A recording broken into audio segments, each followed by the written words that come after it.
বলা হয় শত্রুতা করলে তা করা উচিত সন্তর্পণে, বুঝে শুনে, নয়তো উল্টে যেতে পারে পাশার দান। ইরানের সাথে শত্রুতা করে যেন সাপের ব্যাঙ গিলে ফেলার মতো পরিস্থিতি ইসরায়েলের। শুরুতে ইসরায়েলের নাকের ডগায় পারমাণবিক প্রকল্প শুরু করে দেশটি। এরপর হিজবুল্লাহ, হুথি সহ ইসরায়েলকে ঘিরে ওঠা বিভিন্ন স্বাধীনতাকামী সংগঠনকে দেয় সহায়তা। এরপর ঘোষণা দিয়ে করে ক্ষেপণাস্ত্র হামলা, যাতে পিলে চমকে যায় নেতানিয়াহু সরকারের। তবে এখানেই কি শেষ?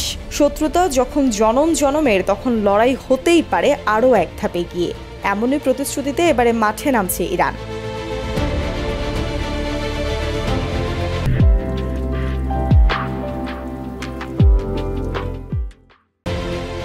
ইসরায়েলি তদন্তে উঠে এসেছে ইউরোপের বিভিন্ন সন্ত্রাসী চক্র বিভিন্ন দেশে জায়নবাদীদের দূতাবাসে হামলার ছক কষছে।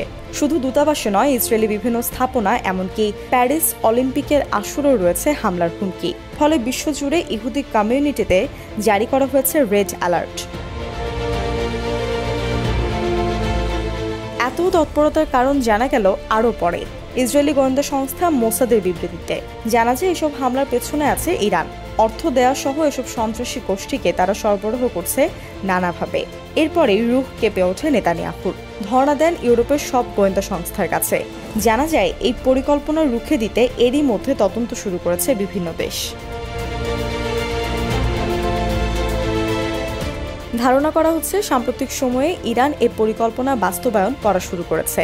গেল সপ্তাহেই বেলজিয়ামে ইসরায়েলি দূতাবাস থেকে উদ্ধার করা হয়েছে 2টি গ্রেনেড। এই ঘটনাকে ইউরোপের মাটিতে ইসরায়েল বিরোধী হামলার আলামত হিসেবে ব্যাখ্যা করেছে মোসাদ। এর আগে সুইডেনেও জায়নবাদী দূতাবাসে ঘটেছে হামলার ঘটনা।